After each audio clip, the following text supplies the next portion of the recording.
अस्सलाम वालेकुम, welcome to my channel. बारिश के बाद की धुली हुई गलियां हमेशा से अरुण को पसंद थी। वो कराची की उस छोटी सी बस्ती में 3 साल से ट्यूशन पढ़ा रहा था। जिंदगी सीधी और बहुत खामोश थी।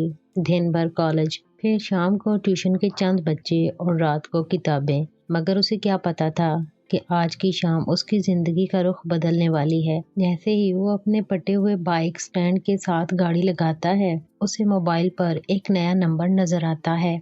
सर प्लीज मेरी बच्ची को ट्यूशन दे दें, मैं बहुत मसले में हूँ। आवाज में घबराहट, टूटा हुआ एतमाद और कहीं दूर छुपी हुई थकन थी। हारून ने पता पूछकर अगली शाम आने का वादा कर लिया। उसे अंदाजा नहीं था कि वो किस घर, किस कहानी और किस औरत की जिंदगी में कदम रखने वाला है। अगली शाम वो जिस घर के सामने खड़ा था, वो एक दरमियाने तबके का साफ सुथरा सा मकान था। दरवाजे पर दस्तक दी तो कुछ लम्हे बाद आहिस्ता से दरवाजा खुला। सामने महरीन थी, सादा सी शलवार कमीज, बगैर मेकअप, मगर चेहरे में एक ऐसी पाकीज़गी थी जो आंख को खींच लेती। बाल जल्दी में बांधे गए थे और आंखों के नीचे हल्के स्याह गहरे, गोया वो रात भर सोई ही ना हो। आप हारून हैं? उसकी आवाज कमजोर मगर शाइस्ता थी। जी मैं ही हूँ, हारून ने रस्मी सा जवाब दिया। महरीन ने रास्ता दिया, आइए, मेरी बेटी अंदर है। ड्राइंग रूम में हल्की बत्ती जल रही थी। एक 7 साल की प्यारी सी बच्ची आयशा अपने टूटे हुए पेंसिल बॉक्स को संभाले बैठी थी। वो खुश तो थी मगर दिल में खौफ साफ दिखाई देता था। हारून ने बैठते ही नरमी से पूछा, आयशा पढ़ाई से डरती हो? बच्ची ने आहिस्ता से सर हिलाया, नहीं, मैं लोगों से डरती हूँ। हारून की नजर फौरन महरीन की तरफ गई। वो नजरें चुराते हुए खिड़की की तरफ मुड़ गई। ये वो लम्हा था जब हारून ने पहली बार उस घर में छुपी खामोश कहानी को महसूस किया। पहले दिन क्लास हुई, बच्ची खुश दिखाई दी। महरीन ने किचन से चाय भेजी और दरवाजे तक आकर शुक्रिया अदा किया। शुक्रिया हारून, आयशा काफी अरसे बाद किसी से खुलकर बात कर रही थी। कोई बात नहीं, बच्चों के साथ मोहब्बत से काम चल जाता है, हारून ने मुस्कुरा कर कहा। महरीन ने एक लम्हे को उसे देखा। वो मुस्कुराहट शायद महीनों बाद उसके घर आई थी। वो लम्हा मुख्तसर था मगर हारून महसूस कर चुका था कि उस औरत ने बहुत दुख सहे हैं, वो दुख जो चेहरे से ज्यादा आंखों में बसे होते हैं। चंद दिनों बाद हारून को अंदाजा हुआ कि बच्ची कमजोर है मगर ज़हीन। मगर असल मसला सिर्फ पढ़ाई नहीं था, इस घर की खामोशी, उसके पीछे कोई बड़ा जख्म था। एक दिन क्लास के बाद आयशा सो गई। महरीन ने चाय रखी और बैठ गई। हारून, आप सोचते होंगे कि मैं इतनी परेशान क्यों रहती हूँ। हारून खामोश रहा। एहतराम जरूरी था, महरीन ने धीरे धीरे कहा। मैं डिवोर्स याफ्ता हूँ। ये लफ्ज उसने ऐसे कहा जैसे कोई पत्थर सीने से हटाया हो। लोग कहते हैं मैं गलत थी मगर हकीकत कोई नहीं जानता। मेरा शौहर बहुत सख्त था, गुस्सा, चीखें, इल्जाम और बाद में हाथ उठाना। हारून के दिल में अजीब सा दर्द उठा। मैंने बर्दाश्त किया आयशा के लिए, मगर एक दिन जब उसने मेरी बेटी को थप्पड़ मारा, उस दिन मैं टूट गई। महरीन की आंखों से आंसू बह निकले। और फिर मैं इस घर में आ गई, अकेली, तलाक याफ्ता और माशरे की बातों का निशाना। हारून ने आहिस्ता से कहा, आपने सही किया, कोई औरत जुल्म सहने के लिए पैदा नहीं होती। ये शायद पहला जुमला था जिसमें महरीन ने खुद को समझा हुआ महसूस किया। दिन गुजरते गए और हारून उस घर का हिस्सा बनता गया। ना नाजायज हद पार की, ना गलत नजर डाली, ना कभी कोई लफ्ज ऐसा कहा जिससे रिश्ता बदलता। बस एक खामोश भरोसा, एक एहतराम, एक खुलूस जो दोनों के दिलों में जगह बनाता जा रहा था। आयशा की पढ़ाई भी बेहतर होने लगी। वो हंसने लगी, खेलने लगी, सवाल करने लगी। एक दिन वो हारून से बोली, सर आप घर कब रहते हैं? क्यों? हारून ने हंसते हुए पूछा। मैं सोच रही थी कि आप मेरे अबू बन जाएं। महरीन ने फौरन घबरा कर कहा, आयशा ऐसी बात नहीं करते। मगर हारून के दिल में जैसे किसी ने चिराग रोशन कर दिया हो। वो भी हल्की मुस्कुराहट दबाने लगा, मगर साथ ही उसने खुद को रोक लिया। ये रिश्ता नाजुक था और वो उसे गंदा नहीं करना चाहता था। एक दोपहर महरीन ने दरवाजा देर से खोला, आंखें सुर्ख थी। सब ठीक है? हारून ने पूछा। नहीं, वो धीरे से बोली, मोहल्ले की औरतें कहती हैं कि एक लड़का मेरे घर रोज आता है, मैं बदनाम हो रही हूँ। हारून ने अपनी सांस रोकी। अगर आप चाहें तो मैं आना छोड़ दूँ? नहीं, महरीन ने फौरन कहा। फिर शर्मिंदा हो गई, मेरा मतलब है आप ना आए तो आयशा की पढ़ाई और मेरा सहारा। वो जुमला अधूरा छोड़ गई। हारून ने समझते हुए कहा, आपकी इज्जत सबसे अहम है। पढ़ाई में ऑनलाइन क्लास शुरू कर दूंगा या किसी महफूज वक्त पर आ जाऊंगा। महरीन ने उसकी तरफ देखा। वो नजर शुक्रगुजारी, एहतराम और कहीं दूर छुपी मोहब्बत की थी। आप मेरे लिए इतनी फिक्र क्यों करते हैं? उसने आहिस्ता से पूछा।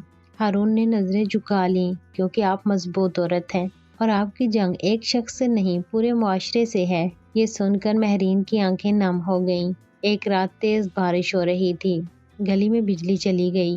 हारून की अपने घर में भी लाइट नहीं थी। तभी महरीन का मैसेज आया, आयशा को तेज बुखार है, मैं बहुत घबरा रही हूँ, प्लीज अगर मुमकिन हो तो आ जाएं। हारून बारिश में भीगता हुआ पहुंचा। बच्ची 104 बुखार में कांप रही थी। महरीन बेबस खड़ी थी। हारून ने दवाई दी, ठंडे पानी की पट्टियां रखी और बच्ची को संभाला। महरीन बैठकर रोने लगी। मैं अकेली हूँ हारून, मैं बहुत थक गई हूँ। हारून ने पहली बार उसके कंधे पर हाथ रखा, बिल्कुल एहतराम और नरमी के साथ।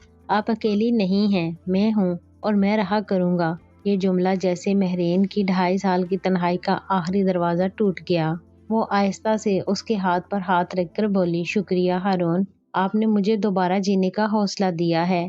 ये लम्हा मोहब्बत नहीं था, ये एक जख्म ज़दा औरत के दिल में पड़ती पहली रोशनी थी। उस रात के बाद महरीन बदल गई। वो हारून से बात करने लगी, हंसी, दिल की बातें, छोटे छोटे मसले, और हारून वो हर दिन थोड़ा थोड़ा उस औरत की तरफ खींचता चला गया। वो खुद को समझाता, ये गलत है, वो उम्र में बड़ी है, तलाक याफ्ता है, लोग बातें करेंगे, मगर फिर दिल कहता, ये औरत टूटी हुई है और तुम वो पहला शख्स हो जिसने उसे सहारा दिया है। मोहब्बत उम्र नहीं देखती, दर्द देखती है। एक दिन वो तीनों साथ बैठे थे। आयशा हंसते हुए बोली, मामा सारा हमारे घर क्यों नहीं रहते? महरीन ने शर्माते हुए कहा, बेटा वो सर हैं, मेहमान नहीं। हारून ने पहली बार महरीन को शर्माते हुए देखा। दिल भी काबू होने लगा। वो पढ़ाने के बाद जाने लगा तो महरीन ने उसे रोका। हारून, एक बात पूछूं? जी पूछें। अगर कोई औरत बहुत टूटी हो, जख्मी हो, तो क्या वो दोबारा मोहब्बत के काबिल हो सकती है? हारून ने आहिस्ता से कहा, हम कभी मोहब्बत रोक नहीं सकते, सिर्फ रास्ता बदल देते हैं। मोहब्बत हमेशा अपना रास्ता खुद बना लेती है। महरीन ने पहली बार हारून की आंखों में आंखें डालकर देखा। वो नजर मोहब्बत से भी ज्यादा गहरी थी। और अगर वो औरत आप ही हो तो? हारून जैसे थम गया।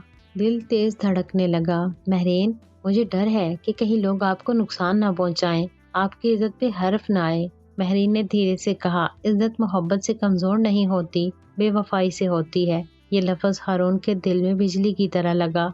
उसने कदम आगे बढ़ा कर नरमी से कहा, महरीन, मैं आपकी बहुत इज्जत करता हूँ और शायद मोहब्बत भी। महरीन ने आंखें बंद करके एक गहरी सांस ली। मैं भी हारून, शायद बहुत पहले से। उसी लम्हे आयशा अंदर से भागती हुई आई। सर, ममा, शाम हो गई। वो लम्हा रुक गया, मगर जज्बात मुकम्मल हो चुके थे। मोहब्बत हो चुकी थी, मगर दुनिया की जंग बाकी थी। मोहल्ले की खवातीन ने बातें शुरू कर दी। तलाक याफ्ता औरत जवान लड़के को घर बुला रही है, ये हरकतें अच्छी नहीं। आयशा का क्या असर होगा? महरीन टूटने लगी। एक रात वो रो पड़ी। हारून, मैं आपसे मोहब्बत करती हूँ, मगर मैं आपकी जिंदगी बर्बाद नहीं करना चाहती। हारून ने मजबूत लहजे में कहा, मेरी जिंदगी तब बर्बाद होगी जब आप मुझे छोड़ देंगी। लोगों की बातों को छोड़ो, सच अभी तक किसी ने साबित नहीं किया, वो सिर्फ बोलते हैं क्योंकि उनके पास करने को कुछ नहीं होता। महरीन ने उसकी आंखों में देखा। मोहब्बत, यकीन और हिम्मत, सब कुछ था। क्या आप वाकई ये सब कर सकेंगे? उसने टूटे हुए लहजे में कहा। हारून ने उसका हाथ थाम कर कहा, मैं सिर्फ एक काम नहीं कर सकूंगा, वो है आपको खोना। एक सुबह हारून अपने घर वालों के साथ महरीन के घर आया। उसकी अम्मी बहुत नेक और समझदार औरत थी। बेटा कहता है कि वो इस घर की बहुत इज्जत करता है, अगर तुम चाहो तो हम रिश्ता लेकर आए हैं। महरीन की आंखों से आंसू बह निकले। मैं तलाक याफ्ता हूँ, उम्र में बड़ी हूँ, लोग बातें करते हैं। हारून की अम्मी ने नरमी से कहा, लोग तो नबियों पर भी बातें करते थे, हमें अपने दिल देखने चाहिए, लोगों की जुबान नहीं। और बेटा कहता है कि तुम बहुत अच्छी औरत हो, बस यही काफी है। महरीन फूट फूट कर रो दी। ये वो कबूलियत थी जिसका वो बरसों से इंतजार कर रही थी। कुछ महीनों बाद छोटी सी सादगी से शादी हो गई। आयशा खुशी से सबको बताती फिरती, मुझे नया अब्बू मिल गया, वो बहुत अच्छे हैं। महरीन और हारून का घर अब हंसी से भरा रहता है। वो मोहब्बत जिसे दुनिया ने रोकने की कोशिश की, आखिरकार अपनी मंजिल तक पहुंच गई। ہارون ہر رات مہرین سے کہتا، میں نے آپ میں ایک ٹوٹی عورت نہیں، ایک بہادر جنگجو دیکھی ہے، اور میں آپ سے ہر حال میں محبت کرتا رہوں گا۔ مہرین مسکرا کر جواب دیتی، اور میں آپ کے آنے سے دوبارہ زندہ ہوئی۔ امید ہے آج کی کہانی آپ کو اچھی لگی ہوگی۔ مزید ایسی اچھی کہانیوں کے لیے میرے چینل اردو بکس کو سبسکرائب کر لیں اور ویڈیو کو لائک کر کے شیئر کر دیں۔ شکریہ، اللہ حافظ۔